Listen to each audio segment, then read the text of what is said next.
સ્વધામ ગમન કર્યું ને ત્યારે ભગવાન 125 વર્ષના હતા અને અત્યાર સુધી આપણે તો એના વાળ ધોળા જોયા નથી મૂર્તિમાં કે એના ચિત્રમાં. હા, કેમ કે જેના હૃદયમાં હંમેશા આનંદ હોય, જેને હૃદયમાં એમ જ વિચાર હોય કે મારે પ્રજાનું ભલું કરવું છે, મારા બાળકોને સારી રીતે રાખવા છે, એમની રક્ષા કરવી છે, એવા વ્યક્તિને ક્યારેય ઘડપણ આવે નહીં. અને ઘડપણ આવે ને તો શરીરને આવે, મનને ના આવે.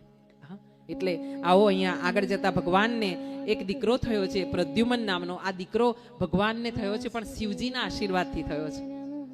ભગવાને શિવજીનું તપ કર્યું છે. અહીંયા બન્યું છે એવું કે 10મા દિવસે આ પ્રદ્યુમન જન્મ્યો છે ને એને 10મા દિવસે અહીંયા સંભાસુર નામનો એક દૈત્ય છે એ ઉઠાવી ગયો છે ને એને દરિયામાં નદીમાં ફેંકી દીધો છે. ત્યાંથી એક માછલી ગળી ગઈ છે અને એક જે શિકારી હતો આ માછલી પકડી લાવ્યો છે અને એ માછલીને સંભાસુરના રસોડામાં સોંપવામાં આવી છે અને સંભાસુરના આ રસોઈયા એ માછલીને કાપી છે. એમાંથી આ નાનકડું અમથું બાળક જન્મેલું બહાર આવ્યું છે. કહેવાય ને કે રામ રાખે એને કોણ ચાખે. હા, રામ રાખે એને કોણ ચાખે એટલે આપણે નામ સ્મરણ કરતા હોઈએ ને અને નામ સ્મરણ કરતા કરતા એના હૃદયમાં વસી જઈએ ને પછી આપણા બધા કાર્યો સરળ થાય અને એ બધા રસ્તા કરે. આમ રામ રાખે એને કોણ ચાખે. હા, અહીંયા બન્યું છે એવું કે આ રસોઈયાએ જ્યારે માછલી કાપી છે તો એમાંથી નવજાત બાળક નીકળ્યું છે અને એ બાળકને એમણે માયાવતીને આપ્યું છે. જે